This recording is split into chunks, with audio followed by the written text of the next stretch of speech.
don't ever slow up, no I don't take shit, I got no love. Diputar ya, jatah menjadi host dalam FIFA Matchday, harus keliling Indonesia. Setelah laga lawan Palestina, rencananya timnas Indonesia akan langsung balik ke Jakarta untuk persiapan melawan Argentina pada 19 Juni. Timnas Indonesia melawan timnas Palestina di Stadion Gelora Bung Tomo Surabaya berakhir dengan skor imbang 0-0. Meski hanya mampu meraih hasil imbang, pelatih Shin Tae-yong tetap memuji perjuangan para pemain. Secara performa para pemain sangat baik untuk hari ini. Tetapi disayangkan skor harusnya bisa dicetak 2 atau 3 gol hari ini, tapi itu sangat disayangkan, kata Shin Tae-yong usai pertandingan, Rabu, 14 Juni 2023. Dalam laga itu Shin memberikan debut kepada pemain Rafael Struijk dan Ivar Jenner. Menurutnya kedua pemain itu mampu memberikan permainan yang cukup bagus dalam laga debut tersebut. Memang debut, sangat baik performa kedua pemain ini dan masih muda. Mereka jauh-jauh datang ke Indonesia, mereka tunjukkan dan, memang, harus tunjukkan dalam pertandingan ini, ungkap Shin. Mengenai hasil-hasil imbang tersebut, Asnawi Mangkualam mengakui bahwa itu tidak seperti keinginan di awal yang menargetkan kemenangan. Ia tetap bersyukur gawang Indonesia tidak sampai kebobolan. Ya tentunya pertandingan malam ini tidak seperti apa yang kami inginkan. Karena memang di awal pertandingan kita targetkan 3 poin. Tetapi hasilnya 0-0. Tentunya kami juga bersyukur karena tidak kebobolan.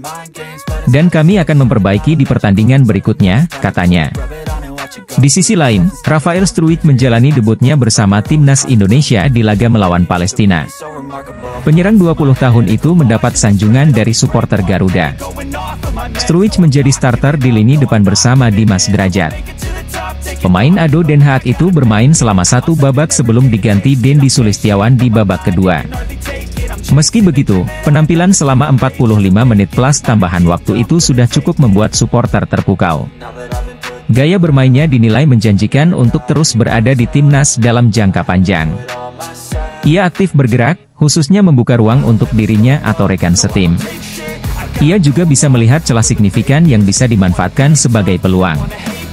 Contohnya saat ia memilih melakukan umpan backheel untuk mengecoh lini belakang Palestina yang menjaganya. Bola kemudian sampai di kaki Marcelino Ferdinand, namun tembakannya berhasil dihalau Rami Hamadeh. Andai menjadi gol, tentu luar biasa.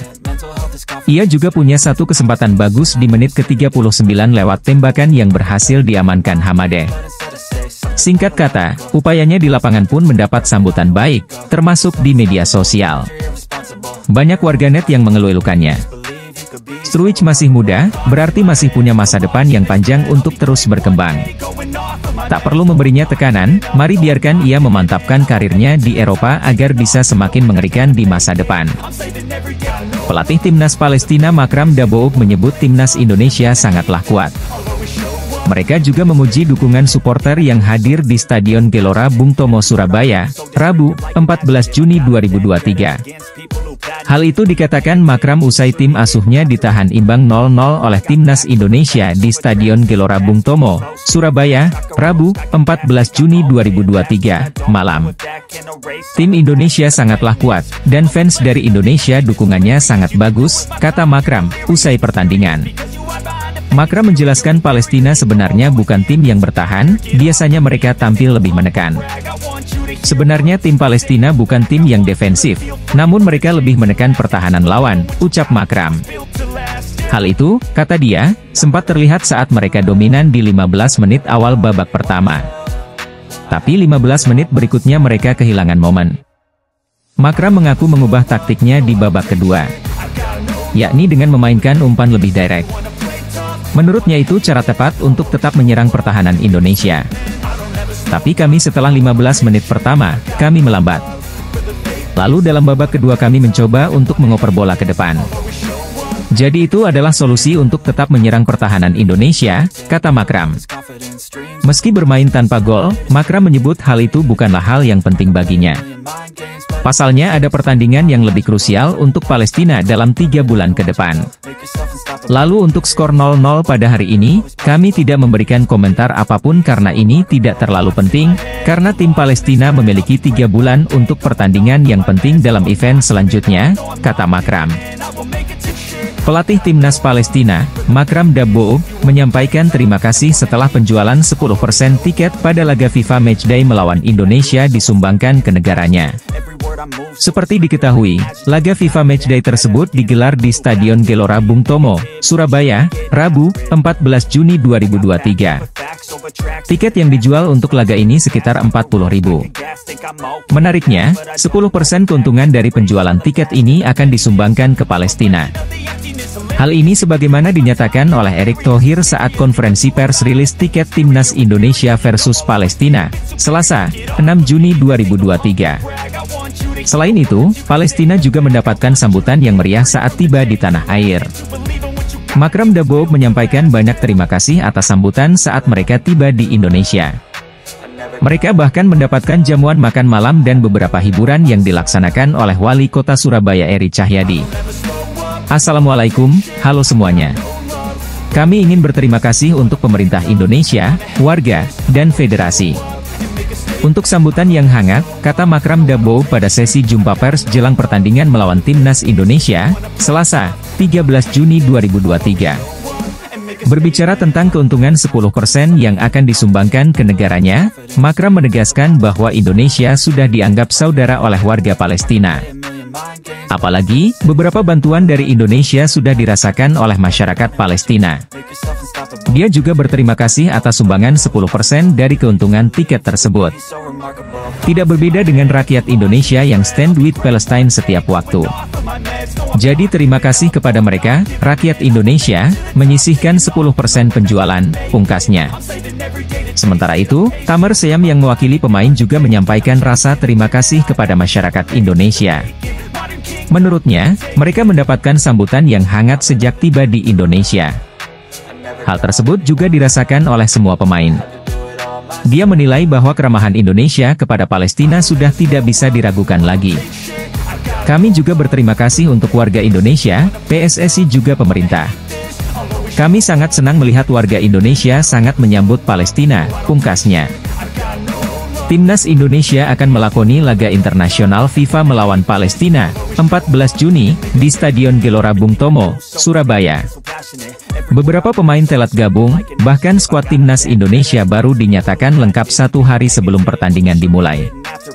Shane Patinama jadi nama terakhir yang tiba di latihan Timnas Indonesia, setelah Jordi Amat yang tiba dari klubnya, Johor Darul Takzim. Selain melawan Palestina, pada kalender FIFA bulan ini Merah Putih juga akan menghadapi Timnas Argentina, di Gelora Bung Karno, 19 Juni. Jordi menuturkan dirinya sangat antusias menyambut laga persahabatan ini, dirinya juga bahagia bisa kembali berkumpul dengan para pemain Timnas. Tentu sangat bagus, mudah dan suasana yang sangat menyenangkan.